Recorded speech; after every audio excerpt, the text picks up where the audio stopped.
अस्सलामुअलैकुम। प्रोग्राम हमारा पाकिस्तान में खुशामदीद। मैं सना कहवान और आज प्रोग्राम में मेरा साथ देंगे, लाहौर स्टूडियोज़ में मौजूद होंगे आज़म चौधरी साहब, मोहम्मद अकरम साहब और इसके साथ ही साथ कराची स्टूडियोज़ में मौजूद हैं फ़हीम सिद्दीकी साहब और सुहेल भट्टी हमें ज्वाइन करेंगे इस्लामाबाद स्टूडियो से। आप तमाम तज्ज़ियाकारों का बहुत शुक्रिया। नाजरीन, जो सबसे अहम बहस, सबसे अहम फैसला जिस पर सबकी नज़रें टिकी हैं, निगरान वज़ीर आज़म के हवाले से अभी तक कोई फ़ैसला नहीं हो सका है। नाम तो बहुत सारे हैं, लिस्टें लंबी हैं, लंबी फहरिस्त, लेकिन अभी तक कौन होंगे निगरान वज़ीर आज़म कुछ नहीं कहा जा सकता। इसके साथ ही साथ पीपल्स पार्टी की जानिब से दो नाम सामने आए हैं, वो दो नाम हम आपके सामने रखेंगे। तसद्दुक़ हुसैन जिलानी हैं, जलील अब्बास जिलानी हैं, ये दो नाम सामने आए हैं पीपल्स पार्टी की जानिब से, जबकि इसके साथ ही साथ कौमी असम्बली आज तहलील किए जाने का इम्कान भी है। और इसी हवाले से वज़ीर आज़म शहबाज शरीफ का जो अहम ऐलान है वो सामने आया कि वो इस हवाले से सदर को समरी भी इरसाल कर देंगे।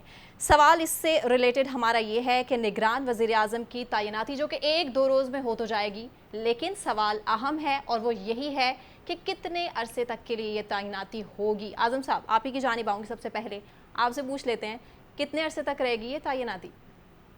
बिस्मिल्लाहिर्रहमानिर्रहीम। एक बड़ी इंटरेस्टिंग सूरत हाल है कि अपोजिशन लीडर राजा रियाज साहब और प्राइम मिनिस्टर शहबाज शरीफ साहब, इन्होंने आपस में मुशावरत करके तो निगरान वज़ीर आज़म का एक नाम फ़ाइनल करना है।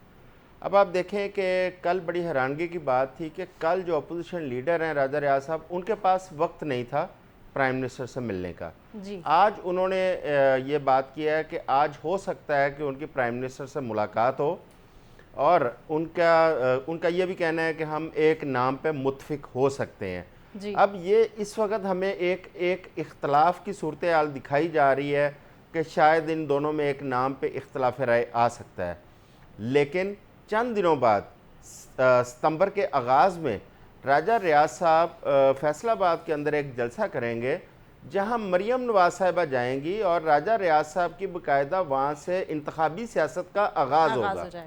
अब आप इसी से अंदाज़ा कर लें कि ये कौन सी नूरा कुश्ती है जो हमें दिखाई जा रही है, जो लड़ी जा रही है। अभी आज पीपल्स पार्टी के दो नाम सामने आए हैं।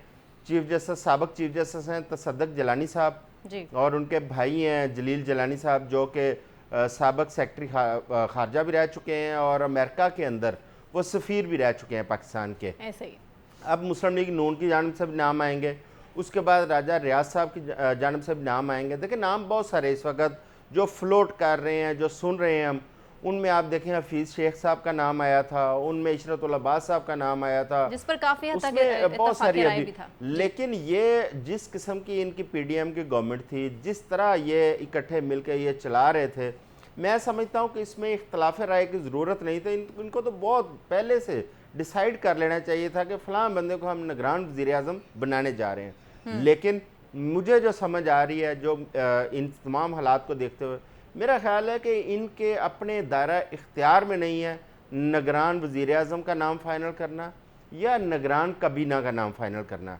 ये सिर्फ़ एक नूरा कुश्ती हमें दिखा रहे हैं, जबकि नाम कहीं और से फ़ाइनल होगा और वो मेरे ख्याल में हो चुका होगा नाम फ़ाइनल, क्योंकि ये सिर्फ एक दो दिन, ये जो एक टेक्निकल इन्होंने गेम की कि असम्बली को 2 दिन 3 दिन पहले डिज़ोल्व करने की एक रेगुलेशन सदर को भिजवाई जाएगी ताकि इनको 90 दिन मिल सकें।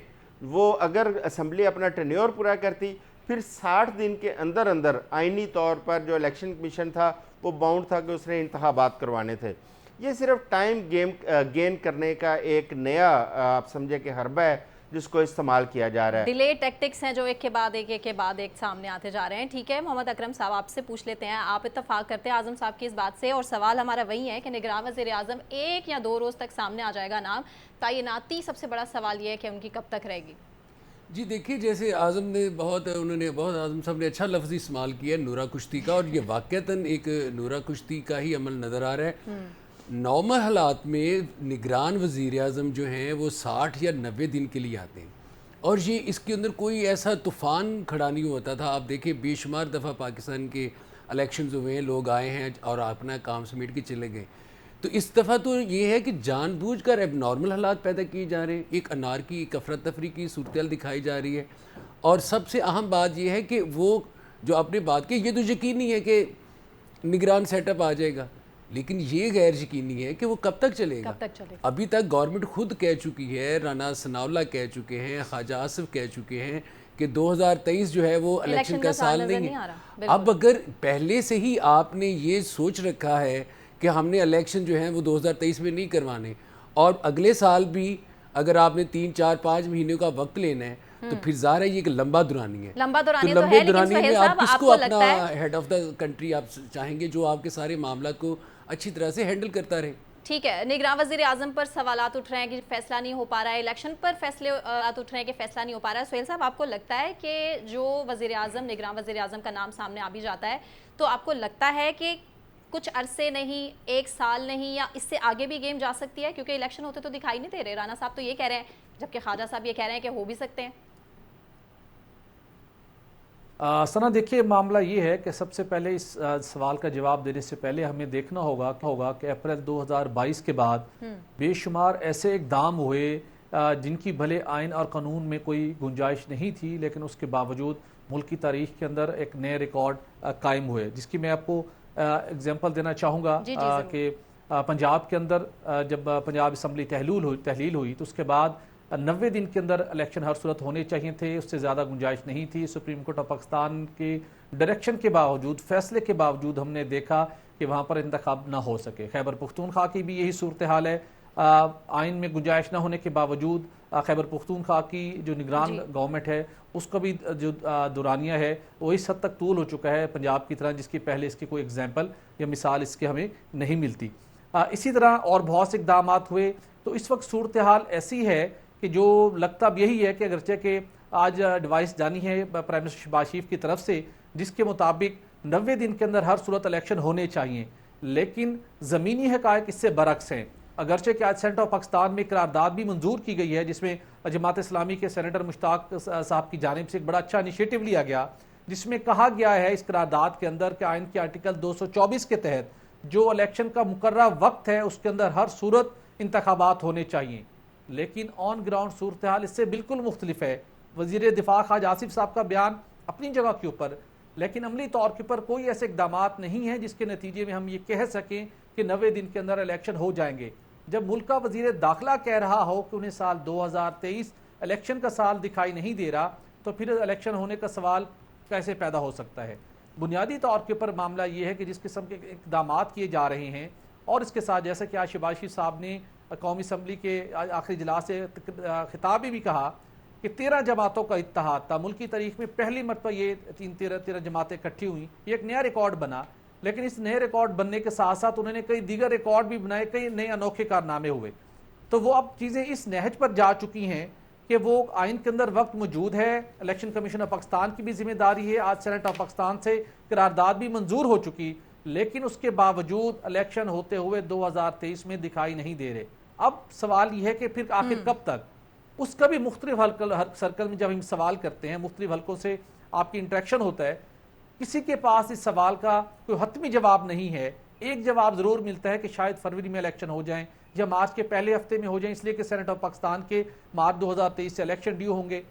लेकिन जो कानूनी इंतजाम किए गए हैं, बिलखसूस इलेक्शन एक्ट में जो तरमीम की गई, जो निगरान हुकूमत को, जो निगरान वज़ीर आज़म को जो इख्तियारात दिए गए, और उसके साथ पाकिस्तान जिन मुआशी मुश्किलात से दो चार है, और इसके साथ जो दीगर बड़े इक़दाम करने की बात की जा रही है, उससे ये बिल्कुल यही तासुर मिलता है कि फिल वक्त शायद इलेक्शन करवाने से मुतल्लिक किसी महीने का हतमी तौर के ऊपर तयन नहीं हुआ।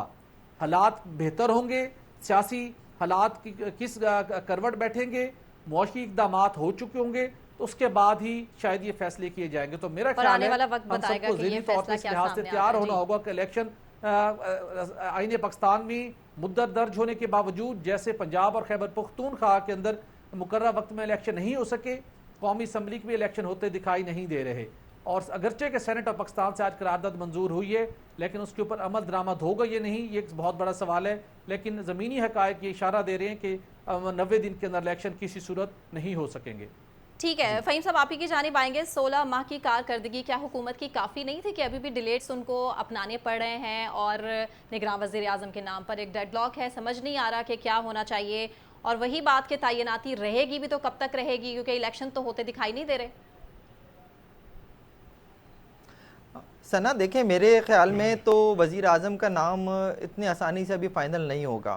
अच्छा। और पीपल्स पार्टी के जो ये दोनों नाम जो पीपल्स पार्टी की जानिब से दिए गए हैं, ये दोनों नाम तो मुझे लगता है कि मुस्तरद हो जाएंगे। अच्छा और इसके बाद जो है हम आगे जाकर जो, क्या आप मुझे सुन सकती हैं, मैं जारी रखूं अपनी जी बात? जी जी जी बिल्कुल बिल्कुल फ़हीम, आपकी आवाज़ बिल्कुल क्लियर है, जी लाउड जी एंड जी क्लियर जी। क्लियर। तो मैं कह रहा था कि देखें, मुझे नहीं लगता कि ये जो नाम पीपल्स पार्टी की जानिब से दिए गए हैं इन पर कोई इत्तेफाक राय हो जाएगा। मुझे तो लगता है कि दोनों नाम मुस्तरद भी हो जाएंगे।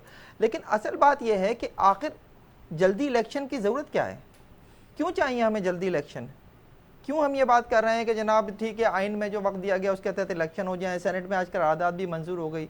अरे भाई, अभी बहुत कुछ होना बाकी है, अभी इस मुल्क में आवाम को मजीद कुचलना बाकी है, अभी आवाम को मजीद कुचलने तो दें।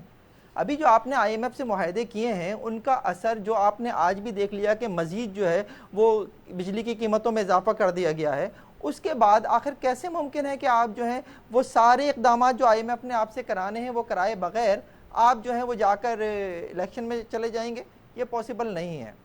तो मेरा तो ये ख्याल है कि अभी इलेक्शन नहीं होंगे, और इलेक्शन जो है वो 2023, तो क्या हमें मार्च के बाद भी जो है इलेक्शन होते नज़र नहीं आ रहे। ये सेनेट जिसमें आज ये करारदाद मंजूर हुई है, वो सेनेट भी अपनी मुद्दत पूरी कर लेगी, मुझे उसके बाद भी इलेक्शन होते नज़र नहीं आ रहे हैं। ठीक हो गया। तमाम पैनलिस्ट के मुताबिक इत्तफाक राय पाया जाता है इसी हवाले से कि जी तैनाती अगर हो जाती है निगरान वज़ीर आज़म की तो वो लंबे अरसे तक ही चलेगी। आज़म साहब, फ़हीम साहब की बात से आप इत्तफाक करते हैं कि हमें ज़रूरत ही क्या है अभी इलेक्शन की? अभी तो वाकई हमें और भी बहुत कुछ करना और देखना बाकी है। बहैसियत कौम हम ये डिज़र्व करते हैं कि कुचला जाए, और जो हालात अभी चल रहे हैं इन्फ्लेशन के, महंगाई के, पेट्रोल के, आपको लगता है कि दिस इज़ जस्टिफाइड? देखें, हम फ़हीम की बात तो दुरुस्त है, हालात वाक़यात तो कुछ ऐसे ही हैं कि जिस पर सब इत्फाक कर रहे हैं कि इलेक्शन नज़र नहीं आ रहे। लेकिन ये बड़ी बदकिस्मती की बात है कि हम एक जमहूरी मुल्क में रहते हैं जहां हम आइन और कानून की पासदारी की बात करते हैं, लेकिन प्रैक्टिकली आपको इस किस्म का कोई सूरत हाल नज़र नहीं आती। ना आइन पे हम अमल दरामद कर रहे हैं, ना कानून के ऊपर पासदारी कर रहे हैं। आप ये 16 माह की इस हुकूमत का टोटल आप इनकी परफॉर्मेंस देख लें, इनकी एक्ट देख लें, उसमें आपको कहीं भी आइन और कानून की पासदारी नज़र नहीं आएगी। जबकि यही जमातें आप देखें माजी के अंदर बड़ी पासदार थी आइन कानून की। लेकिन पाकिस्तान इस वक्त मुआशी तौर पर जिस बदहाली का शिकार है, ये भी एक बहुत बड़ा सच है। आप देखें कि कल प्राइम मिनिस्टर कह रहे हैं कि IMF ने पाकिस्तान को बचा लिया है। सही। अगर IMF ने पाकिस्तान को बचाया तो भैया आप क्या कर रहे थे? आपने ये 16 माह क्या काम किया? आप तो कहते थे डॉलरों की बारिश करेंगे। ठीक है, मोहम्मद अकरम साहब क्या कर रहे थे? इसका तो वो जवाब आप यही ही दे कर सकते रहे हैं थे बेहतरीन। कि अब देखिए ना, उनके सारे केसेस खत्म हो गए, हाँ। उनके मामला तो सेटल हो गए, उनका तो जिसको कहते हैं ना पाकिस्तान तो दिवालिया हो गया। और एक के बाद लेकिन एक इसके रिलीफ मुल्क की मिलता आवाम गया। का क्या बना? दिवालिया असल में तो वो हो गए। और जैसे वो बात कर रहे थे फ़हीम सिद्दीकी, मैं उनसे एग्री करता हूँ कि ना 9 मन तेल होगा ना राधा नाचेगी। यानी कि आप पहले ये जो निगरान हैं ये पहले इस मुल्क की माशी हालत को बेहतर करेंगे, फिर कोई सियासी इस्तेहकाम लेके आएंगे, और उसके बाद जाके जब ये सारा कुछ अचीव हो जाएगा तो फिर आप इलेक्शन करा देंगे। तो जब आपकी बड़ी बड़ी सियासी जमातें, बड़े बड़े सियासी कायदीन जिनके पीछे करोड़ों आवाम के हैं जो है ना हजूम है, उनके दिल धड़कते हैं अपने कायदीन के लिए, वो जब $1 अरब के लिए, $1.5 अरब के लिए खुद मुंह से कहते थे कि हमें नाक से नकीरें निकलवाई जा रही हैं, तो अब वो बेचारे जो निगरान होंगे, जिनके पास कोई अवामी हमायत नहीं होगी, कोई उनको पूछने वाला नहीं होगा, कोई उनके लिए खड़ा होने वाला नहीं होगा, वो कैसे करेंगे? समझ में नहीं आता कि ऐसा कौन सा जो ऐसा शख्स होगा पाकिस्तान में जो इन माशी हालात में, और उसके जो उन्होंने आगे जो निगरानों को करना पड़ेगा, अच्छा सुहेल साहब, उसका ये उसका बड़ी दबाव जो है वो बर्दाश्त कर बिल्कुल सकेंगे। ठीक है। सुहेल साहब का पॉइंट भी लेते हैं। सुहेल साहब, बहुत इंटरेस्टिंग एक इस वक्त सूरत हाल बन चुकी है। राना सनाउल्लाह साहब वज़ीर दाखिला है, वो एक स्टेटमेंट देते हैं कि जी 2023 तो इलेक्शन का बिल्कुल साल नहीं है, जबकि ख्वाजा आसिफ उन्हीं की पार्टी के हैं, वो ये कह रहे हैं कि जी नहीं 2-3 महीने का डिले आएगा लेकिन इलेक्शन हो जाएंगे। मतलब कि क्या ये आपस में इत्तफाक राय नहीं है, सुलह सलूक नहीं है, या लैक ऑफ कम्युनिकेशन? क्या कहेंगे आप इसे?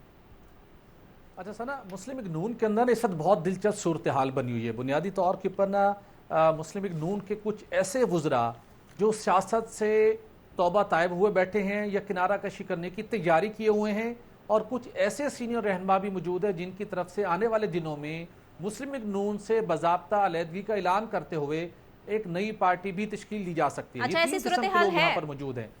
आपको जो नून लीग के सीनियर वज़रा की जानिब से जो मुख्तलिफ बयानात के अंदर आपको तजाद नज़र आता है, उसकी बुनियादी वजह यह है मैं ज़ाती तौर पर जानता हूँ, एक वफाकी वजीर हैं इस वक्त, सीनियर रहनुमा हैं, उन्होंने भरपूर कोशिश की, भरपूर लॉबिंग की कि वो आइंदा इलेक्शन कंटेस्ट नहीं करेंगे, लिहाजा उन्हें निगरान वज़ीर आज़म के लिए तजवीज़ किया जाए, नामजद किया जाए और उन्हें निगरान वज़ीर आज़म बनवाने के लिए किरदार भी अदा किया जाए। लेकिन पार्टी क़यादत को वो मुतमईन नहीं कर सके या उन्हें कन्विंस नहीं कर सके। उसके बाद उन्होंने भी ऐसी स्टेटमेंट देना शुरू कर दी जहाँ जो पार्टी की पॉलिसी या पार्टी की आने वाले दिनों में मुख्तलिफ जो उन्होंने इक़दाम करने थे उसके साथ कंट्रडिक्शन थी। उसकी बुनियादी वजह यह है कि कुछ लोग आने इलेक्शन नहीं लड़ेंगे और सियासत से भी अलग होने की तैयारी किए बैठे हैं। इसी तरह एक और वज़ीर हैं जो अमलियत पसंदी का नाम लेते हैं, पार्टी की जितनी अब तक पॉलिसी थी बिलखसूस वो आज भी उनसे एक वज़ीर से मेरी मुलाकात हुई, उन्होंने कहा कि माजी के अंदर वोट को इज़्ज़त देने की हम बात करते थे, फिर वोट की हमने ही तजलील की। मैं अब बात करूंगा तो मुझ पर तनकीद होगी, पार्टी का वकार खराब होगा, तो लिहाजा मैं खामोशी इख्तियार करके ये फैसला किया बैठा हूं कि सियासत ही छोड़ दूं। उसके साथ साथ साहब आप ही की तरफ आएंगे इसी पॉइंट को लेते हुए कि अभी जो अलायंस है पीडीएम का उस पर इतना सवालिया निशान है, क्वेश्चन मार्क है, तो ये तो पार्टीज के अंदर धड़ेबंदी, ये क्या हो रहा है? देखें, जो बातें सुहेल कर रहे हैं ये बातें मुख्तलिफ हलकों की जानिब से कही जा रही हैं और सुनी भी जा रही हैं कि बेसिकली जो आइंदा इलेक्शन है उसमें कुछ ऐसे लोग चाहिए जो किसी भी स्टेज पर जाकर ना कर सकें, और जब आपको ऐसे लोग चाहिए तो फिर आपको मज़ीद सियासी जमातों में टूट फूट करनी होगी, और इस टूट फूट के नतीजे में ही ऐसे लोग निकल कर आएंगे जिनकी मदद से जो है आप मुस्तकबिल में एक ऐसी हंग पार्लियामेंट जो है वो बना सकें जो यस सर कहे नो सर ना कहे। तो डेफिनेटली ये होगा, लेकिन बात ये है कि जब ये कुछ होगा तो कब तक होगा? आखिर हम 70 सालों से यही कुछ देखते आ रहे हैं, एक पार्टी से दूसरी पार्टी निकालने का मरहला जो है वो जारी रहता है हमेशा, और अभी हमने हालिया दिनों में भी देख लिया कि एक पार्टी से इस दफ़ा तो आपने दो पार्टीज निकालनी है। तो खुदा के लिए ये सिलसिला रुकना चाहिए। आवाम का एतमाद जमहूरी इदारों पर, जमहूरी ये जो हमारी सियासी जमातें हैं इन पर ना होने के बराबर रह गया है, और अगर फिर इस नोयत की चीज़ें मुस्तकिल होती रहेंगी और सियासतदान जो है वो सर झुकाकर कहते रहेंगे कि जी ठीक है हम इसके लिए तैयार हैं, तो आप सोचें कि हम कहाँ जाके खड़े होंगे। आज अगर लोग ये कहने पे मजबूर हो गए और कह रहे हैं कि यार वो फलां की गवर्नमेंट अच्छी थी, मैं नाम नहीं लेता, फलां की गवर्नमेंट अच्छी थी, तो फिर आपकी कारकर्दगी कहाँ खड़ी है? आपकी 16 माह की कारकर्दगी कहाँ खड़ी है? सोचना होगा इसके ऊपर। हम मुल्क को कहाँ लेकर जा रहे हैं, आवाम को कहाँ लेकर जा रहे हैं? क्या लोग खुदकुशियाँ करते चले जाएं? मैं ये नहीं कहूँगा कि लोग खुदकुशियाँ करने पर मजबूर हो जाएंगे, लोग खुदकुशियाँ कर रहे हैं। कल भी कराची में खुदकुशी हुई है और वजह वही है, माशी हालात से परेशान होकर। तो लेकिन फहीम, ऐसे में ये देखा जाए कि पीपल्स पार्टी की इलेक्शन मुहिम तो बहुत जोरों शोर से जारी थी ना, तो उसमें भी हमें सुनने में कहीं ना कहीं से आ रहा है कि कहीं ना कहीं फुल स्टॉप लगा है। पीपल्स पार्टी का मसला दूसरा है। देखिए, पीपल्स पार्टी ने जो मर्दमशुमारी में गेम किया है, हाँ। उसकी बुनियाद पर उसे तो फौरी इलेक्शन सूट करते हैं, हाँ। उनका इंतजामी सेटअप उनका यहाँ पे बहुत अच्छा है। उन्होंने मर्दमशुमारी में जो कराची की आबादी कम कर सकते थे, दिखा सकते थे, वो उन्होंने कोशिश की है। तो फौरी इलेक्शन सिर्फ और सिर्फ पीपल्स पार्टी को सूट करता है, पीपल्स पार्टी को सूट तो करता है, लेकिन उसके लिए ठीक है मुझे ब्रेक का कहा जा रहा है, हम ब्रेक पे जाएंगे और ब्रेक के बाद अगला सवाल अपने तज्जियाकारों के सामने और आपके सामने भी रखेंगे। Break, will be right back.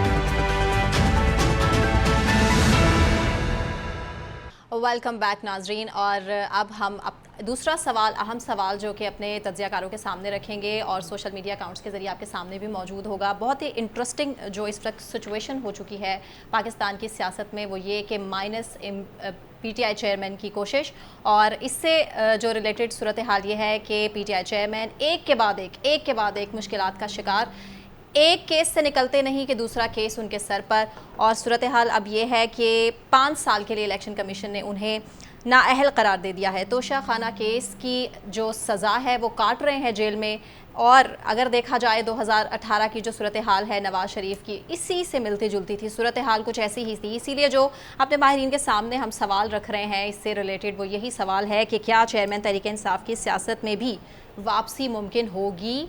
आज़म साहब, आप ही से शुरू करूँगी। सबसे पहले आपको क्या लगता है? देखें सना, ये सियासतदानों ने और सियासी पार्टियों ने तारीख से सबक नहीं सीखा। हम बहुत पीछे नहीं जाते। गुज़श्ता 30 साल की जो सियासी तारीख है, सिर्फ उस पर नज़र डालें तो आपको याद होगा मोहतरमा बेनज़ीर भुट्टो मियाँ नवाज शरीफ की करप्शन के किस्से सुनाया करती थी। ऐसे ही उसके बाद मियाँ नवाज शरीफ थे, वो बेनज़ीर भुट्टो साहिबा के हवाले से वो जिबो गरीब, वो सरे महल और ऐसी बातें वो किया करते थे। उसके बाद जरदारी साहब गिरफ्तार होते हैं और एक टाइम था कि यही शहबाज शरीफ साहब ये कहा करते थे कि मैं जरदारी को लाहौर की सड़कों पर घसीटूंगा और तमाम जितने मुकदमात इस वक्त मुस्लिम लीग नून के ख़िलाफ़ आपको नज़र आ रहे हैं ये जरदारी के दौर के हैं और जरदारी के ख़िलाफ़ जो मुकदमात हैं वो मुस्लिम लीग के दौर के हैं। लेकिन इन तमाम तर ये एडवेंचर के बावजूद इन्होंने तारीख से सबक ना सीखते हुए वही काम मिल के PTI के ख़िलाफ़ शुरू किया और आज जो तीसरा बंदा था जो PTI का चेयरमैन वो आज इन दोनों की मुश्तरका कोशिशों से आज वो जेल में है। देखें, अगर ये सियासतदान पाकिस्तान में थोड़ा सा जो सियासी रवायात हैं उनको मजबूत करना चाहते, पाकिस्तान को सही ट्रैक पर लेके आना चाहते तो कम से कम माजी की गलतियों उनका कोई थोड़ा सा उनसे सबक हासिल करते और मिल बैठकर पाकिस्तान की मईशत, पाकिस्तान के सियासी हालात उसको बेहतर करने के लिए कोई आगे कदम बढ़ाते।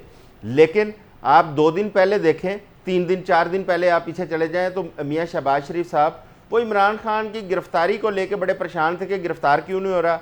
कल उन्होंने बयान दिया कि मैं बड़ा दुखी हूँ कि एक सियासतदान को इस तरह सजा नहीं होनी चाहिए थी। अब बात बंदा किस पे यकीन करे, परसों वाली बात पे यकीन करे या कल वाली बात पे यकीन करे? अकरम साहब ऐसा ही है कि क्योंकि अपने सर पर भी अब तलवारें लटक रही हैं ये तोशाखाना की और यही वजह है कि नवाज शरीफ साहब भी वापस नहीं आ पा रहे। जी हाँ, वो ज़्यादा गंभीर है मामला।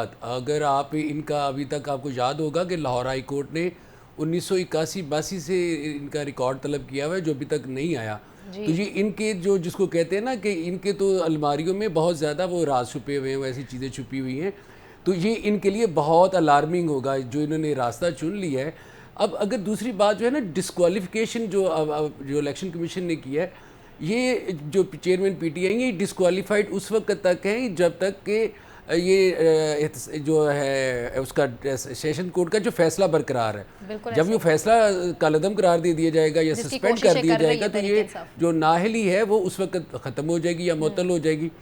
इशू बहरहाल वही रहेगा कि ये जो बार बार एक दूसरे को जो है ना नाअहली की तरफ लेके जाना, नफ़रत का इस हद तक चले जाना, सियासत में आप अपने नज़रियात को अपने प्रोग्राम को सामने लेके चलते हैं, यहाँ पर तो नफ़रत का जो है और वो आप देख सकती हैं पूरी सोसाइटी में वो सरायत कर चुकी हुई है।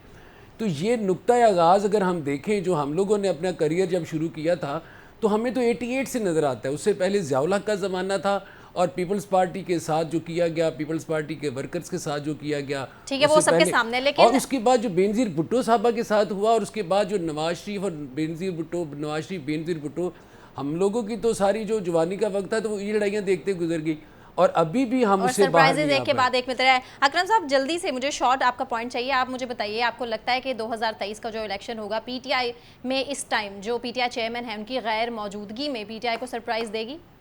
जी अभी तो ये तय होना बाकी है कि इलेक्शंस होंगे कि नहीं, ये जो हम पहले डिस्कस कर चुके हैं। और चूंकि मुद्दा ये है, टारगेट ये है कि जब तक चेयरमैन PTI को कट टू साइज नहीं कर दिया जाता, जब तक कि उनकी जो इस वक्त जो पॉपुलैरिटी की हैसियत है, अगर तो आप फ्री एंड फेयर इलेक्शन करवाते हैं तो इसमें तो किसी को कोई शक नहीं है।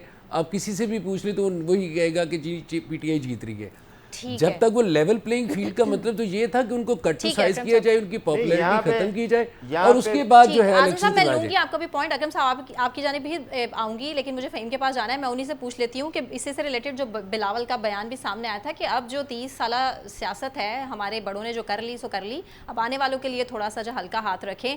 फ़हीम आपको क्या लगता है कि गैर मौजूदगी में PTI चेयरमैन की कोई सरप्राइज़ आपको लगता है कुछ सामने आएगा? क्योंकि अभी तक वोट बैंक तो लग रहा है कि ठीक है, ठीक ठाक। मेरे ख्याल में तो सबसे पहले तो सवाल जो है वो ठीक कर लें आप अपना कि इलेक्शन 2023 में इलेक्शन होना ही नहीं है तो फिर ये सवाल ही थोड़ा सा अजीब हो जाता है। जब भी इलेक्शन होंगे PTI सरप्राइज देगी, सही। लेकिन सरप्राइज क्या होगा? सरप्राइज ये होगा कि वो 60 से ज्यादा सीटें नहीं ले सकेगी, ठीक। और ये 60 भी मैं बहुत ज्यादा कह रहा हूँ आपसे, अगर PTI ने 60 सीटें भी ले ली तो ये बहुत बड़ी बात होगी। तो वो पार्टी जो एक वक्त में 2017 के इलेक्शन में मुल्क में आपको लगा था कि बस वो तो उसके अलावा कुछ है ही नहीं, वो पार्टी आप महदूद कर देंगे वो महदूद करके आप उसे बिल्कुल ही छोटी सी एक जमात बना के छोड़ देंगे। मसला पता है क्या है? मसला ये है कि जो इस शहर का नौजवान था, जो पीटीआई से जुड़ा हुआ था, आपने असल में उसे कर दिया बहुत ज्यादा मायूस। चेयरमैन पीटीआई सुहेल साहब की जानिब आगे मैं बढ़ लेती हूँ, उन्हीं से मैं पूछ लेती हूँ। मैं आपको नहीं सुन पा रहा था ना। तहरीके इंसाफ, लग रहा है आपको सुहेल साहब कि उनकी वापसी मुमकिन है? क्योंकि इसी किस्म के मुकदमात नवाज शरीफ 2018 में इस तरह की सूरत हाल से दो चार थे। अब कहा यह जा रहा है कि किसी ना किसी तरीके से कंपैरिजन नहीं किया जा सकता, क्योंकि सबसे ज़्यादा जो बुरा सलूक तारीख में किया जा रहा है वो इस वक्त तहरीक इंसाफ के साथ किया जा रहा है, ऐसे ही? सना, हमारी सियासी तारीख बहुत अजब और बहुत ही बेरहम है। नस्लें जवान हो गई इस उम्मीद के साथ कि कुछ हम लर्न करेंगे माजी से, कुछ बेहतरी का सफ़र शुरू होगा। लेकिन हम देखते हैं कि माजी में जब कभी भी हसूल इक़्तिदार के लिए रसाकशी की गई, आइन और कानून का गलत इस्तेमाल किया गया, इदारों की भी की गई, तो उससे मुल्क और कौम के लिए कुछ अच्छा नतीजा साबित नहीं हुआ और ये प्रैक्टिस बदस्तूर जारी है। और हम देखते हैं कि अगर हम 2007 में नज़र दौड़ाएं, अजीब मामला था। उस वक्त चेयरमैन पीटीआई नवाज शरीफ साहब को लंदन से पाकिस्तान लाने के लिए कायल कर रहे थे कि आप पाकिस्तान आइए, 2008 में इलेक्शन होंगे, आप उसमें उसका हिस्सा बनिए। वो उस वक्त जला वतन थे। वो आज अगेन वहाँ लंदन बैठे हुए हैं और दोबारा वज़ीर-ए-आज़म बनने के लिए वो तैयारियाँ कर रहे हैं। लेकिन आज वो शख्स वो जो उस वक्त उनको इस जमहूरी अमल में वापस लाने के लिए कोशिश कर रहे थे, आज वो जेल में हैं। अलमिया ये है कि जो एक अवाम के अंदर एक तासुर मौजूद है कि चेयरमैन पीटीआई को और उस पीटीआई के बतौर एक सियासी जमात को उसको इलेक्शन से दूर रखने के लिए इस किस्म से मुकदमात का एक मैकेनिज़्म वज़ा किया गया है कि वो हर सूरत अगर किसी एक मुकदमे में उनकी ज़मानत हो, एक में बरी हो जाए तो किसी और मुकदमे में उसे उन्हें धर लिया जाए, दूसरे से निकले तो तीसरे मुकदमे में उन्हें धर लिया जाए। और ना सिर्फ चेयरमैन पीटीआई बल्कि बतौर पीटीआई को एक सियासी जमात के उनके लिए इलेक्शन के अंदर कंटेस्ट करने के लिए उनके लिए राहें बिल्कुल बंद कर दी जाए, तमाम रास्ते बंद कर दिए, तमाम दरवाजे बंद कर दिए जाएं। आज आपने देखा होगा कि वज़ीर शहबाज शरीफ कितने खुश थे और अपने लिए वो बहुत बड़ा क्रेडिट इस चीज़ का ले रहे थे कि हम 13 जमातों का इत्तेहाद है। वो 13 जमातें जो आज हुकूमत में हैं, वफाकी हुकूमत में हैं, और एक जो बड़ी जमात जो अपोजिशन में थी, उस जमात को जब इलेक्शन लड़ने के लिए साजगार फ़ज़ा नहीं मिल रही, उसका चेयरमैन जेल में होगा, तो फिर आप खुद अंदाज़ा लगा सकती हैं कि यही 13 जमातें जो इत्तेहादी भी हैं आपस में ही एक आंख मचोली कर रही होंगी, या आपस में ही एक पकड़ पकड़ाई का खेल के इलेक्शन का एक प्रोसेस मुकम्मल करके दोबारा सिस्टम में आ जाएंगी। तो जो अवाम के अंदर तासुर ये है कि चेयरमैन पीटीआई को इलेक्शन नहीं लड़ने दिया जाएगा, कोई ऐसा सूरत हाल नहीं बनेगी कि वो मुकदमात से बचकर इलेक्शन कमीशन ऑफ पाकिस्तान से दोबारा वहल भी तस्वुर किए जाएँ और एक कानूनी लंबी उनको जंग लड़ना पड़ रही है। आज वो हाई कोर्ट में केस टेकअप हुआ, अभी यहाँ कई समातें चलेंगी, उसके बाद सुप्रीम कोर्ट ऑफ पाकिस्तान का वह है, फिर दीगर मुकदमात हैं, अलकादी ट्रस्ट है, फॉरेन केक से निकले तो दूसरे केस में इनको दीगर कई फंसा दिया केसेस जाए, हैं। इसकी तैयारी तो पूरी तरह इस से वक्त कोई कर आसार ली ऐसे गई है। दिखाई नहीं देते कि चेयरमैन पीटीआई आइंदा इलेक्शन जो कि 2023 में तो होते दिखाई नहीं दे रहे, 2024 में भी हों तो उनको इसके अंदर हिस्सा लेने की इजाज़त हो या उनके लिए एक साजगार माहौल हो। मेरे ख्याल में अगले 5-6 साल उनके लिए बड़े टफ हैं, लेकिन अभी उनकी सियासी हिकमत अमली के ऊपर डिपेंड करता है कि वो किस तरीके के साथ वो वापस आते हैं, दोबारा इस सिस्टम का हिस्सा बनते हैं, दोबारा अपने आप को एम्पावर करके आगे बढ़ते हैं। और इस पे भी सवालिया निशान है। जो उनके मुशीर रहे, जो उनके दोस्त रहे, जो उनके बिल्कुल करीबी रुफका में शुमार होते रहे, उन्होंने चेयरमैन पीटीआई के लिए बेपनाह मुश्किलात पैदा की, खुद उन्होंने इक़्तिदार के मजे लूटे, आज कोई बैरून मुल्क जा चुका है या आज कोई दूसरी पार्टियों में जाकर दोबारा इक़्तिदार में आने की कोशिश कर रहे हैं। उन लोगों ने ऐसे बयानबाजी की, ऐसी हिकमत अमली की, ऐसे ऐसे काम किए जिसका सारा जो मलबा है वो चेयरमैन पीटीआई पर पड़ा, लेकिन अवाम के अंदर मकबूलियत है। सवाल ये है कि आप क्या उनको इलेक्शन से बाहर रखकर अवाम से उनको दूर कर पाएंगे, ये सबसे बड़ा सवाल है। सबसे बड़ा सवाल है, और ऐसा क्या कर लिया जाए कि अवाम में मकबूलियत कम हो, उनका वोट बैंक बुरी तरीके से खराब हो। ऐसी सूरत हाल का सामना करना पड़ा है, लेकिन अगर आप बेहतर हिकमत अमली पर गामजन रहे, पॉलिटिकल विजडम परवेल कर गई, तो दोबारा उनको सिस्टम में आने में, दोबारा हुकूमत में आने में और दोबारा इलेक्शन के अंदर एक बड़ी अक्सियत हासिल करने से कोई नहीं रोक सकेगा, लेकिन उसके लिए वक्त लगेगा जिसके लिए कुछ साल दरकार होंगे। ठीक है आजम साहब, पीटीआई चेयरमैन का इस वक्त जेल में होना मकाफात अमल की तरफ भी इशारा किया जा रहा है, जबकि राना साहब ने बैठ के एक प्रोग्राम में ये अलल ऐलान बात की है कि जी जब पीटीआई चेयरमैन खुद कहा करते थे कि जेल में जो एक जैसा सलूक है कैदियों के साथ वो होना चाहिए, तो दैट्स व्हाई अटक जेल इज डिसाइडेड। अच्छा, ये बात मेरा ख्याल है ठीक है, अगर वो राणा साहब ये बात कर रहे हैं ना, ये बात ठीक है, उस वक्त ये बात किया करते थे चेयरमैन पीटीआई, और उस वक्त पंजाब का जेल मैनुअल जो है उसके अंदर कुछ तब्दीलियां भी की गई थी। जी ऐसे ही है। उस जेल मैनुअल के अंदर जो सी क्लास और बी क्लास है उनको ऑलमोस्ट जो है ना बराबर कर दिया गया था। सी क्लास के जो कैदी जिनको बिल्कुल कोई सहूलत नहीं दी जाती थी, उस मैनुअल के अंदर उनको भी वो सहूलतें अनाउंस की गई थी उस नए मैनुअल में, कि हर कैदी को एक गद्दा मिलेगा, उसको कूलर या एयर कूलर या पंखा मिलेगा, उसको अखबारात या किताब पढ़ने के लिए मिलेगी या टीवी देखने की सहूलत मिलेगी, और जहाँ एसी है उसे उतरवा दिया जाए, ये भी बातें जो बुनियादी इंसानी हकूक में फाल करती हैं। और मेरा ख्याल है कि ये तो वैसे ही होना चाहिए। आप दुनिया की जो आप तरक्की याफ्ता मालिक हैं उनकी जेलें देखें तो वो किसी होटलों से कम नहीं है। उसमें सिर्फ एक ही तकलीफ होती है कि आप महदूद एक जगह पे आप बाहर नहीं जा सकते या लोगों से नहीं मिल सकते, लेकिन बाकी तमाम सहूलतें वहाँ पे होती हैं। तो पाकिस्तान में कोई मजाका नहीं है कि तमाम कैदियों को बराबरी की सतह पर सहूलतें दी जानी चाहिए। अभी बात हो रही है कि क्या वापस आएगी पीटीआई इक़्तिदार में या इलेक्शन के अंदर। मुझे तो जिस तरीके से बड़ा स्पीडी ट्रायल करके एक लोअर कोर्ट के अंदर चेयरमैन पीटीआई को नाअहल किया गया और फौरी पहले उनको सजा दी गई, फौरी तौर पर इलेक्शन कमीशन ने नाअहली का नोटिफिकेशन भी जारी किया, जबकि उनके पास जो अपील के जो हक हैं वो उनके पास हासिल हैं, वो अभी हायर कोर्ट्स में जाएंगे, वहाँ पे केस चलेगा। लेकिन जिस तरीके से स्पीडी ये काम किया गया, मेरा नहीं ख्याल कि पीटीआई को इलेक्शन लड़ने की कोई थोड़ा सा स्पेस मिलेगी। जब तक उसको स्पेस ही नहीं मिलेगी तो कहाँ से उनके लोग खड़े होंगे। और ये जो पीडीएम की 13 जमातें, मेरा ख्याल है कि अवाम की नज़र में ये पीडीएम एक जमात बन चुकी है। अब ये इत्तेहाद नहीं रहा, ये एक जमात की सूरत में है और इन्हीं में से कुछ चंद लोग उधर चंद उधर से आएंगे, एक जमात की सूरत में ये इलेक्शन लड़ेंगे। अभी थोड़ी देर पहले हम बात कर रहे थे कि मुस्लिम लीग नून के अंदर धड़ाबाजियों की, अब तमाम पार्टियों के अंदर देखें, आप पीपल्स पार्टी में भी देखें, पीपल्स पार्टी में भी एक तकोनी क़यादत है। कुछ लोग जरदारी साहब की तरफ देखते हैं, कुछ बिलावल साहब की तरफ देखते हैं, कुछ फरियाल साहबा की तरफ देखते हैं। इसी तरह मुस्लिम लीग नून के अंदर है, बाकी जमातों के अंदर भी ऐसे ही है। तो मेरा ख्याल है कि इनको मिल के तमाम जमातों में से 2-2, 4-4 बंदे लेके पीडीएम एक जमात बना के तो एक मुतफिका और मुश्तरका इलेक्शन के नाम पे एक थोड़ा सा वो ड्रामेबाजी करके वो करवा लेना चाहिए, ताकि हमारे कौमी खजाने पे बोझ भी ना पड़े, मुल्क के अरबों रुपए भी बचे और ये इलेक्शन के नाम पे जो अवाम को बेवकूफ बनाने की कोशिश कर रहे हैं वो भी ना हो। अगर आजम साहब इजाजत दें तो उस पार्टी का नाम मैं तजवीज के देता हूँ, उसका नाम रख देते हैं मुश्तरका मुफादात पार्टी। लेकिन मुझे नहीं लगता कि ये जो इत्तेहाद है ये तो आज रात को तितर बितर हो जाएगा और उसके बाद ना तो उन्होंने इलेक्शन इकट्ठे लड़ना है, बल्कि कभी ज़रा एक लम्हे के लिए अगर हम सोचें, तसव्वुर में लेके आएँ कि पीटीआई इलेक्शन में ना हो और ये जमातें आपस में इलेक्शन लड़ रही हों, तो आप सोचिए कि इस मुल्क की 2/3 आबादी जो 30 साल से कम उम्र के अफराद पर मुश्तमिल है, यानी कि 66%, उनका जो रवैया होगा इनके बारे में और इलेक्शन में क्या मंजरनामा होगा, क्या ये किस तरह से एक दूसरे के खिलाफ बात कर सकेंगे और किस तरह से दोबारा से क्या ये अपने वो जो चोर की गर्दान पहले से ये किया करते थे जो कि मतलब वही कि किस बयानिए से ये इलेक्शन में तो वो वापस क्या आ जाएगी। क्या ये बड़ा मुश्किल सिनेरियो होगा इन जमातों के लिए भी कि वो पीटीआई के बगैर इलेक्शन लड़ सके। की तरफ मुझे जाना है, ब्रेक से वापस आते हैं तो फिर यहीं से कौन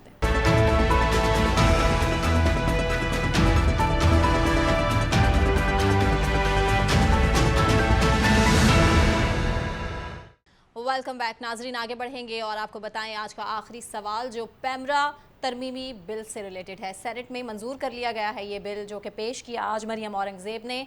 इस बिल के मुताबिक अगर कोई भी इदारा 2 माह तक अपने वर्कर्स को सैलरी नहीं देता है, तनख्वाह नहीं देता है, तो उस पर कार्रवाई की जाएगी और ना सिर्फ कार्रवाई की जाएगी बल्कि इश्तिहारात भी बंद कर दिए जाएंगे। अच्छा, कुछ और भी शिकें हैं जो कि इस बिल के हवाले से मंजूर की गई हैं, इसमें शामिल की गई हैं। डिसइंफॉर्मेशन के हवाले से भी बात की गई है कि जो डिसइंफॉर्मेशन फैलाई जाएगी उसकी हौसला शिकनी की जाएगी। इससे रिलेटेड जो हमारा सवाल है वो बहुत अहम है, वो ये है कि पैमरा तरमीमी बिल पर अगर मगर की कैफियत क्यों रही। आज़म साहब आप ही से शुरू करूँगी। शुक्रिया सना, मैं इस पर ना 2-3 मिनट आपके लूँगा। जी जी जी। देखिए, पैमरा तरमीमी बिल जो है ये बेसिकली जो मीडिया मैनेजमेंट और मीडिया वर्कर्स, ये उनसे मुतल्लिका एक चीज़ है। और इसमें देखें जो आपने मिस इन्फॉर्मेशन डिसइंफॉर्मेशन की बात की है जी, ये बराह रास्त ये वो वाली शिक है कि जो एक वर्किंग जर्नलिस्ट के ऊपर अप्लाई होती है। जिसका खमियाजा एक वर्किंग जर्नलिस्ट को भुगतना पड़ेगा। सबसे पहले तो मैं आपको बता दूं कि ये बिल का आगाज़ कैसे हुआ कि हमारे पास ये बहुत सारे ऐसे मसाइल थे पैमरा से रिलेटेड कि हमें गवर्नमेंट बार बार जो भी मुंतखब हुकूमतें थी, साबका हुकूमत भी, ये भी हुकूमत, हमें उनकी तरफ रजू करना पड़ता था कि इसको थोड़ा सा ठीक करें, अमेंडमेंट्स करें। लेकिन इस हुकूमत ने अमेंडमेंट्स तो की, लेकिन अपने चंद पसंदीदा लोगों के साथ बैठकर उन्होंने पूरे पाकिस्तान के जो वर्किंग जर्नलिस्ट हैं उनको एतमाद में लेने की कोशिश नहीं की। उन्होंने सिर्फ मालकान की जो तंजीमें हैं उनको लिया, और जो वर्किंग जर्नलिस्ट हैं उनकी सिर्फ एक तंजीम के एक हिस्से को एतमाद में लिया। इस्लामाबाद में जो उनके साथ ज़्यादा कंफर्टेबल थे उनके साथ बैठ के गुफ्तगू की और एक बिल बना के उन्होंने फटाफट वो असम्बली में पेश कर दिया, जिसके ऊपर बहुत सारे एतराज़ात आए। इसमें देखें, एक बहुत बड़ा एक हमारा जो मुतालबा हमेशा रहा है कि हमारे जो इलेक्ट्रॉनिक मीडिया के लोग हैं उनके पास अपने मसाइल के हल के लिए, अपने वाजबात की वसूली के लिए और दीगर जो उनके मुतालबात उसके लिए कोई फोरम नहीं था, क्योंकि जो प्रिंट मीडिया के लोग हैं उनके पास फोरम मौजूद है, इलेक्ट्रॉनिक मीडिया के पास नहीं था। एक तो हमारा ये मुतालबा था। जो आपने अभी 2 माह वाली एक शिक आपने जिसका जिक्र किया है कि जो वर्कर्स हैं उनको वाजबात 2 माह के अंदर अदा किए जाएंगे, और अगर एक अदारा अदा नहीं करेगा उसका केस कंप्लेंट काउंसिल में जाएगा और उसको 1 करोड़ रुपए तक उस मीडिया उसको जुर्माना हो सकता है। ये एक अच्छी शिक थी कि हमें एक कानूनी फोरम मिल गया। लेकिन इसके साथ चेयरमैन जो पैमरा हैं उनकी तैनाती, वो भी एक बड़ा इंपॉर्टेंट मामला था। वो जो भी हुकूमत होती थी उसमें कोई क्राइटेरिया ऐसा नहीं था, लेकिन अब उसको एक डिफाइन कर दिया गया है। अब वो पार्लियामेंट के अंदर वो मामला जाएगा, वहाँ पार्लियामेंट्री कमेटी बनेगी और वो कमेटी में अंदर वजारत इतलात 5 नाम भजवाएगी जो कि उसका फैसला करेंगे। लेकिन अगर वो कमेटी फैसला नहीं कर सकती 30 दिन के अंदर अंदर, कमेटी वो नाम वज़ीर आज़म को भेज देगी और वज़ीर आज़म एक चेयरमैन की तैनाती का फैसला खुद करेंगे। अब जो सबसे इंपॉर्टेंट मामला है वो डिस इन्फॉर्मेशन और मिस इन्फॉर्मेशन वाला है।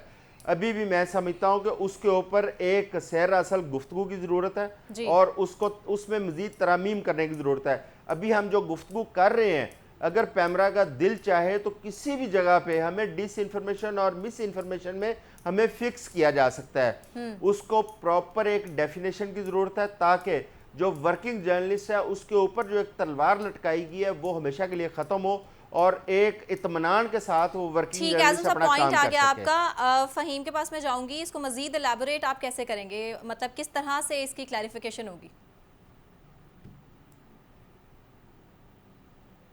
देखें सना, इसमें पहले तो आजम साहब की बात से मैं थोड़ा सा इख्तलाफ करूंगा कि इन्होंने शुरू तो बात ऐसे कही थी कि जनाब जो एक तंजीम है उसके एक धड़े से जो है वो सिर्फ इस्लामाबाद में जिनके साथ कंफर्ट थे उनके साथ मुज़ाकरात कर लिए, लेकिन उन्होंने जितना भी बिल के ऊपर बात की है उसमें कहीं भी उन्होंने एतराज़ नहीं किया कि इस बिल के ऊपर असल एतराज़ क्या है। अरे भाई, बिल जो है वो सबसे पहली तो बात यह है कि इस बिल में एक तो उन्होंने कहा कि जब वो नहीं कर सकेगी पार्लिमानी कमेटी तो वो वज़ीर आज़म को भेज देगी, वज़ीर आज़म जो है वो कर लेंगे। नहीं, वज़ीर आज़म नहीं करेंगे, वज़ीर आज़म भी अपोजिशन लीडर के मशवरे से जो है चेयरमैन पैमरा का तकर्रुर करेंगे। एक तो ये चीज़ क्लियर हो जानी चाहिए। दूसरी चीज़ जो इसमें डिसइंफॉर्मेशन और मिस इन्फॉर्मेशन की बात हो रही है, डिसइंफॉर्मेशन और मिस इन्फॉर्मेशन वाकई एक इशू तो है ना, इस इशू को एड्रेस किया गया है इस बिल के अंदर, इस कानून के अंदर, और ये कहा गया है कि मिस इन्फॉर्मेशन, अगर आप कोई स्टोरी ये समझते हैं कि आप उसके ऊपर ठीक हैं, लेकिन अगर आप उस स्टोरी में उस शख्स का मौक़िफ़ शामिल कर देते हैं तो वो स्टोरी मिस इन्फॉर्मेशन में भी नहीं आएगी, और ना सिर्फ मिस इन्फॉर्मेशन में नहीं आएगी, अगर कोई स्टोरी आप गढ़ के, मैं गढ़ के लफ्ज़ इसलिए इस्तेमाल कर रहा हूँ कि वहाँ पर भी यही लिखा गया है, गढ़ के देते हैं और उसमें भी आप किसी शख्स का मौक़िफ़ शामिल कर लेते हैं तो वो भी डिस इन्फॉर्मेशन में नहीं आएगी। तो किसी हद तक चीज़ें जो हैं वो क्लियर हैं। इसमें जो असल इशू है ना, जिसके ऊपर मुझे एतराज़ है, जहां मेरा दिल दुखता है कि कल तो मैं बहुत ज़्यादा इसके ऊपर गुस्से में था कि आखिर ये क्या हुआ, क्यों ये मरियम औरंगज़ेब ने वापस ले लिया, वो यही था। और अभी भी मैं उस पर पूरी तरह से इत्तेफाक भी नहीं करता कि आखिर आप क्यों ये 2 माह की कैद वो लगा रहे हैं, ब्रैकेट लगा रहे हैं। अरे भाई, जैसे ही तनख्वाह के 30 दिन पूरे होते हैं वैसे ही आप तनख्वाह को वो करें ना, पाबंद मालिकान को, जनाब आप फौरी तौर पर तनख्वाह दें। चले, हमने उस पर कहा था कि आप 30 दिन नहीं करते, आप 7 दिन बाद कर दें, 7 दिन और बढ़ा दें, 37 दिन के बाद कर दें। आपने वो भी नहीं किया, आप फिर 60 दिन पे ले गए और फिर काउंसिल ऑफ कंप्लेंट आपने बना दिए। चले, काउंसिल ऑफ कंप्लेंट के ऊपर भी मुझे थोड़ा सा एतराज़ है कि आखिर आप उसके जो नुमाइंदे हैं, जो उसके अरकान हैं, उनके लिए आप कहते हैं कि वो आप इश्तिहारात के जरिए करेंगे, इश्तिहारात के बाद जो है हमें भी पता है कि कौन कौन से लोग जो है वो माजी में बैठे रहे। लेकिन एक बात बहुत इंपॉर्टेंट है कि ये पैमरा ऑर्डिनेंस ये पेमा ऑर्डिनेंस मुशर्रफ दौर में आया था और हमने इसे हमेशा अपोज किया है कि एक काला कानून है। उसके ज़रिए चेयरमैन पेमरा को इख्तियार था कि वो जब चाहे, जिसको चाहे, जहां जिस प्रोग्राम को चाहे, जिस एंकर को चाहे, जिस चैनल को चाहे वो जुर्माना कर सकता था। ठीक है, हमारे पास बंद कर टाइम सकता चूंकि था। फहीम शॉर्ट है, मैं सोहेल साहब के पास आऊंगी। सोहेल साहब, आप यहीं से कंटिन्यू कीजिएगा, आपका इस पर क्या पॉइंट है? पॉइंट ये, कोई भी कानून आप मुतारिफ करवाते हैं, कोई भी कानून पार्लियामेंट से पास करवाते हैं तो यकीनी तौर के ऊपर उसके बहुत से फ़वाइद गिनवाए जाते हैं, उसकी ज़रूरत भी बयान की जाती है और उसके अंदर यकीनी तौर के ऊपर कुछ मस्बत उसके इक़दाम होते हैं। लेकिन इस बिल की अगर हम बात करें बिलखुसूस, तो यकीनी तौर के ऊपर वर्कर्स पॉइंट ऑफ व्यू से ठीक है, 2 माह का एक कंसर्न है, लेकिन बहुत से ऐसे इदारे हैं जहाँ पर इवन वो लीडिंग इदारों में उनका शुमार होता है। माजी करीब के अंदर वो 3-3 माह तक तनख्वाहें अदा नहीं करते रहे और कुछ जगहों पे ये ट्रेंड बन चुका था कि 2 माह की तनख्वाह, 2.5 माह की तनख्वाह आप नीचे लगा के रखें और फिर एक तनख्वाह देते रहें। चलें, एक कोई बेहतरी की तरफ वर्कर्स के कंसर्न को दूर करने के लिए एक कदम ज़रूर उठाया गया। उसके साथ जो दूसरा मामला है डिसइंफॉर्मेशन का, बहुत अच्छा इकदाम है, चीज़ों को और बेहतर करने की कोशिश की गई है और उससे यकीनी तौर के ऊपर आने वाले दिनों में उसके हमें स्क्रीन के ऊपर एक प्रोफेशनलिज्म के हवाले से एक अच्छी रिफ्लेक्शन मिलेगी। लेकिन सवाल ये पैदा होता है, माजी कोई भी कानून हो, कानून को जब नफाज करने वाले जब उसको अपनी मंशा और अपनी चॉइस के मुताबिक जब कभी इंप्लीमेंटेशन करने की कोशिश करते हैं, उसको तोड़ मड़ोड़ कर खराबी वहां पर पैदा होती है। तो अपने अब हिसाब यहाँ से पर उसे कर लिया जाता है। मिस इन्फॉर्मेशन की बात की गई है। जिस तरह माजी करीब के अंदर जो वक्त चलता रहा है, जो इन हालात में हम गुजरे हैं, जो भी ये मुस्तकबिल के अंदर जो भी हुक्मरान होंगे, जो भी जमात इक़्तिदार में आएगी, कुछ लोगों की बातें उन्हें जब बुरी लगती हैं तो फिर उसी कानून के अंदर से प्रोविजन निकाल के उनके खिलाफ कार्रवाइयां की जाती हैं। तो सबमिशन ये है, अगर एक कानून की आपने एक बेहतर अंदाज में उसको इम्प्लीमेंटेशन उसकी अंदर अमेंडमेंट आपने लाने की कोशिश की है, तो उसकी जो इम्प्लीमेंटेशन है वो खुलूस नीयत से होनी चाहिए। और चेयरमैन पेमरा की जब भी आप तैनाती करते हैं, आपको बेहतरीन प्रोफेशनल का इंतखाब होना चाहिए। उस वक्त अगर आप पॉलिटिकल बेसिस पे किसी को अपॉइंट नहीं करते तो इस कानून की जो इम्प्लीमेंटेशन है वो हमें आने वाले दिनों में बहुत बेहतर दिखाई देगी। तो ओवरऑल एक अच्छा कदम है मामलात को, मीडिया के मामलात को सुधारने के हवाले से और बिलखसूस मीडिया इंडस्ट्री में प्रोफेशनलिज्म को प्रमोट करने के हवाले से। जैसे कि दूसरे मुमालिक में होता है और हम देखते आए हैं। आपने डिसइंफॉर्मेशन को, ठीक है सोहेल साहब, आपका पॉइंट आ गया। टाइम एक्चुअली मेरे पास शॉर्ट है, मुझे अकरम साहब का पॉइंट भी लेना है। अकरम साहब, बहुत जरूरी है ये पता होना चाहिए क्या होना है क्या नहीं। इख्तिसार से सिर्फ मैं आपको ये बयान कर सकता हूँ कि जो डिसइंफॉर्मेशन वाला मामला है ना, उसके अंदर ऑर्गेनाइज ग्रुप और गवर्नमेंट की तरफ से जो प्रोपेगेशन की जाती है उसको एड्रेस किया गया है। सही। तो क्या हम जो डिसइंफॉर्मेशन हमारे यहाँ जो इस तरह से फैलाई जाती है मुख्तलिफ क्वार्टर से, सियासी जमातों या हुकूमतों की तरफ से ख़ास तौर पर, क्या हम मीडिया के इदारे उसको कर्टेल कर पाएंगे? क्या हम वाक़तन, और जो मिस इन्फॉर्मेशन का वो तो है डेलिबरेटली आप किसी को धोखा देना, तो जब तक हम एक तो इसकी जो है इसको डिफ्रेंशिएट करना बड़ा इंपॉर्टेंट है और उसके जो फॉल आउट है, जो असरात हैं, ये बहुत ज़रूरी है। और ये हमें मीडिया वर्कर्स के साथ साथ जो मीडिया ओनर्स हैं, जो मीडिया हाउसेस हैं, ये वो भी स्टेक होल्डर हैं उसमें। तो हमें एक कम्प्रीहेंसिव पॉलिसी चाहिए। मेरे ख्याल में अभी भी मुकम्मल तौर पर अहाता नहीं किया जा सकता जो मसाइल हमें दरपेश हैं। ठीक हो गया, ठीक है। अभी भी जो है सारी सूरत हाल वो हम चाहें तो इन्विटेशन के थ्रू उसको ओवरकम कर सकते हैं। बहुत शुक्रिया तमाम पैनलिस्ट का। इसके साथ ही मुझे सना कहवान को हमारा पाकिस्तान से इजाज़त दीजिए। अल्लाह हाफ़िज़।